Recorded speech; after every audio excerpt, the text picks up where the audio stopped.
અમદાવાદના સાણંદમાં હોમગાર્ડ જવાનની હત્યાના આરોપીઓ પકડાઈ ગયા છે. પોલીસે ટ્રક ડ્રાઈવર સહિત 3 આરોપીની ધરપકડ કરી છે. નો એન્ટ્રી પોઈન્ટ પર ટ્રક રોકવાનું કહેતા શખ્સો વિફર્યા હતા. પિત્તો ગુમાવ્યો હતો અને ટ્રક ચાલકે ટ્રક ચડાવી હોમગાર્ડ જવાનને કચડી નાખ્યો હતો.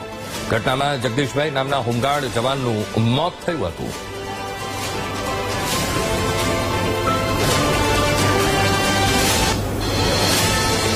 આજ મુદ્દે સંવાદદાતા અનિતા પટણી ફોનલાઈન પર. અનિતા, સાણંદમાં હોમગાર્ડ જવાનની હત્યાના આરોપીઓ પકડાઈ ગયા છે. શું કાર્યવાહી, અનિતા?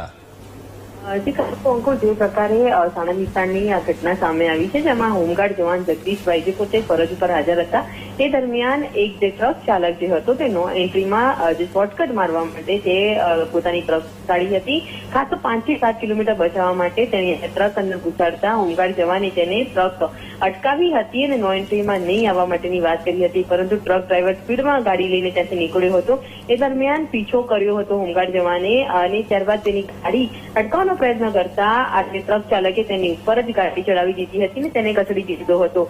આ ઘટનામાં હોમગાર્ડ જવાનનું મોત થયું હતું. જ્યારે આ સમગ્ર મામલે પોલીસે 3 આરોપીઓની ધરપકડ કરી છે, જેમાં શંકરસિંહ લાલુ નામનો જે ટ્રક ડ્રાઈવર છે તેની પણ ધરપકડ કરવામાં આવી છે.